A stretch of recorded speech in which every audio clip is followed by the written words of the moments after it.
నమస్తే, welcome to iDream. మనతో పాటు ఉన్నారు ప్రముఖ కార్డియాలజిస్ట్ డాక్టర్ సాయి రవిశంకర్ గారు. ఈరోజు వారితో మాట్లాడి గుండెకు సంబంధించి ఏదైనా ఇబ్బందులు ఉంటే ముందుగానే మనం తెలుసుకోవడానికి ఏమైనా సూచనలు ఉన్నాయా, దీని గురించి సార్ని అడిగి తెలుసుకుందాం. నమస్తే సార్. నమస్తే అండి. నా పేరు doctor Sai Ravishankar, HOD senior consultant cardiologist Aster prime hospital. చాలా రోజుల నుంచి మనం చూస్తూ ఉన్నాము, చిన్న వయసులోనే చాలామందికి హార్ట్ ప్రాబ్లమ్స్, హార్ట్ బ్రేక్స్ కానీ ఇవన్నీ జరుగుతూ ఉన్నాయి. సో చాలామంది ఏంటంటే మాకు తెలియదు, ఎప్పుడు కూడా మా ఫ్యామిలీలో ఎవరికి కూడా ఎలాంటి గుండెకు సంబంధించిన ఇబ్బందులు లేవు, మాకు సడన్గా వచ్చింది అనేసి చెప్తూ ఉంటారు. సో ఇలాంటి వాళ్ళకి మనం ఏమైనా సూచనలు ఇవ్వడానికి ఏమైనా ఉందా? మీకు సంబంధించి ఏదైనా హెల్త్ ఇష్యూ ఉంటే ముందుగానే దాన్ని కనుక్కోవడానికి మీకు కొన్ని లక్షణాలు ఇవి కనిపిస్తాయి అని చెప్పడానికి ఏమైనా ఉందా సార్? కరెక్ట్. చాలామంది మా దగ్గరికి వస్తుంటారు ఏంటంటే ముందు నుంచే హార్ట్ అటాక్ లేదు, మాకు అసలు లక్షణాలు లేవు, ఫస్ట్ టైం. హార్ట్ అటాక్ ఎప్పుడు ఫస్ట్ టైమే వస్తుంది. రెండోసారి హార్ట్ అటాక్ ఏది వచ్చిందో అది వేరే విషయం. ఫస్ట్ టైం ఎవరికి ఎంతమందికి వచ్చిందో ఫస్ట్ టైమే వస్తుంది heart attack. So heart attack ఎవరికి వస్తుందో ఇవాళ రేపు మేము ముందు అనుకున్నాం అంటే హార్ట్ అటాక్ 45 ఇయర్స్ తర్వాత వస్తుందని. ఇప్పుడు మేము చూసింది ఏంటంటే 18 ఏళ్ళ దగ్గర నుంచి హార్ట్ అటాక్ రిస్క్ పెరిగిపోతున్నాం. 18 ఇయర్స్ అంటే ఇంజనీరింగ్ ఫస్ట్ ఇయర్ 17 ఇయర్స్ నుంచి మేము నా లైఫ్లో అట్లీస్ట్ ముగ్గురికి నేను 17 ఇయర్స్ హార్ట్ అటాక్కి చూసి స్టంట్ కూడా వేసాం. సో 17 ఇయర్స్ నుంచి వాళ్ళకి.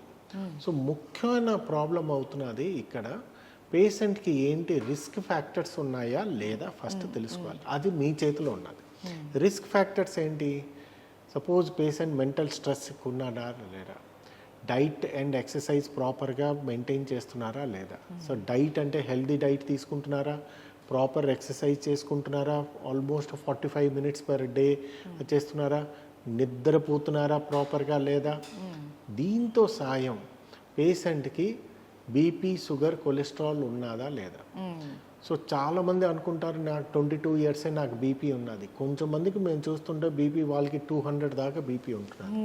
So BP, sugar, cholesterol routine checkup ఒకసారి అయితే బేస్ లైన్లో చేయించుకోవాలి. ఎనీ పర్సన్ మోర్ దెన్ 25 ఇయర్స్లో ఖచ్చితంగా చేయించుకోవాలి, ఒక్కసారి చేయించుకోవాలి. దానివల్ల మీకు తెలుస్తుంది ఏంటంటే మీకు బీపీ ఉన్నదా, షుగర్ ఉన్నదా, కొలెస్ట్రాల్ ఉన్నదా. ఇవన్నీ కాకుండా మీరు లైఫ్ స్టైల్ కొంచెం చేంజ్ చేసుకోవాలి. చేసుకుంటే డెఫినెట్లీ మీకు తెలుస్తుంది. రొటీన్ కార్డియాక్ చెకప్ అంటారు, అంటే ఒక ఈసీజీ, ఇకోకార్డియోగ్రఫీ, ట్రెడ్మిల్ టెస్ట్. ట్రెడ్మిల్ టెస్ట్లో మాకు ఒక ఐడియా వచ్చేస్తుంది, ఎస్ పేషెంట్కి కొంచెం ఉన్నదా లేదా, అట్లీస్ట్ 100 రాపోయినా 50% ఐడియా వచ్చేస్తుంది పేషెంట్కి ఉన్నదా లేదా. ఈసీజీ నార్మల్లో ఉన్నా కూడా పేషెంట్కి 3 బ్లాక్లు ఉన్న పరిస్థితులు కూడా ఉన్నాయి. సో ఈకోలో కూడా నార్మల్ ఉండి కూడా పేషెంట్కి 3 బ్లాక్లు ఉన్న పరిస్థితులు కూడా ఉన్నాయి. సో ఈసీజీ నార్మల్లో ఉన్నదని మీకేం లేదు. సో ముఖ్యం అవుతున్నది లక్షణాలు. సో సిమ్టమ్స్ ఏది ఉన్నదో క్లినికల్ సిమ్టమ్స్, టిపికల్ ఎంజైనా అంటారు, మా సైంటిఫిక్ వర్డ్లో చెస్ట్ పెయిన్కి ఎంజైనా అంటారు. Typical chest pain or angina అంటే ఒక పేషెంట్ కొంచెం నడుస్తే నొప్పి వస్తుంది, కూర్చుంటే తగ్గిపోతుంది.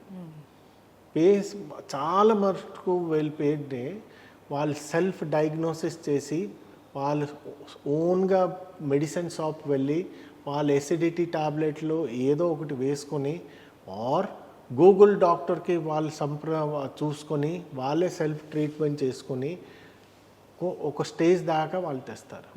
సో ఆ లక్షణాలు ఏది ఉంటుందో నొప్పికి కొన్ని టాబ్లెట్ వేసుకుంటే తగ్గిపోతుంది, మళ్ళీ నొప్పి వస్తుంది. సో దానికి ఏదైనా కొంచెం ఉంటే నియరెస్ట్ డాక్టర్కి వెళ్ళండి. అది సిమ్టమ్స్ ప్రాపర్గా ఎంజైనావా కాదా తెలుస్తుంది. సో దీనివల్ల మీరు లైఫ్ స్టైల్ చేంజెస్ చేసుకోవాలి. మీకు బీపీ, షుగర్ ఉన్నదా లేదా చెకప్ చేయించుకోవాలి. ఈసీజీ, ఇకోకార్డియోగ్రఫీ అండ్ టీఎంటీ వల్ల చేయించుకోవాలి. దీనివల్ల at least 50 to 60% patients heart attack అయ్యి డేంజరస్గా ప్రాణంకి కోల్పోకుండా మేము ముందు జాగ్రత్తగా మేము ముందుగా ప్రివెంటివ్గా ఇది మేము తెలుసుకోవచ్చు.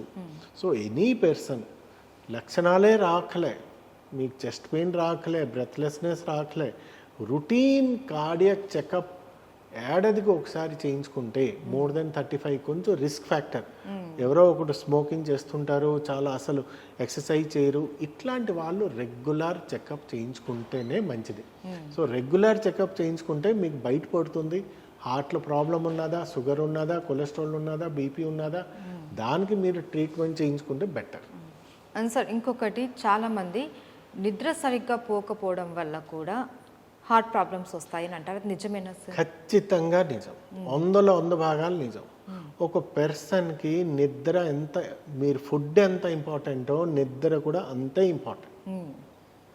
ఫుడ్ లేకుండా మీరు ఎట్లా బ్రతకలేరో, మంచినీళ్ళు లేకుండా ఎట్లా బ్రతకలేరో, నిద్ర కూడా ఖచ్చితంగా కావాలి. బాడీ 24 గంటలు పని చేయదు, దానికి కూడా కొంచెం రెస్ట్ కావాలి.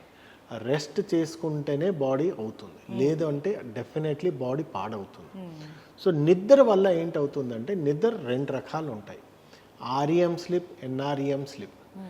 ఆర్ఈఎం స్లీప్ వల్ల మీ బాడీలో ఏది ఉంటుందో నార్మలీ హోల్ మెటబాలిజం అంతా చేంజ్ అవుతుంది, హార్మోనల్ లెవెల్ అంతా టోటలీ నిద్ర పోతే చేంజ్ అయిపోతుంది.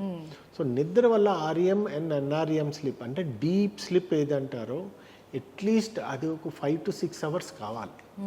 REM sleep 1 or 2 hours, so minimum 7 hours కావాలి బాడీకి ఉంటే. దాంట్లో హార్మోనల్ లెవెల్ బ్యాలెన్స్ అయ్యి మీకు బీపీ అవని, షుగర్ అవని, హార్ట్ అటాక్, బ్రెయిన్ స్ట్రోక్ ఇవన్నీ కంట్రోల్ అయిపోతుంది. సో నిద్ర ఖచ్చితంగా ఒక మనిషికి కావాలి, 7 అవర్స్ ఆఫ్ నిద్ర, సౌండ్ స్లీప్ కావాలి.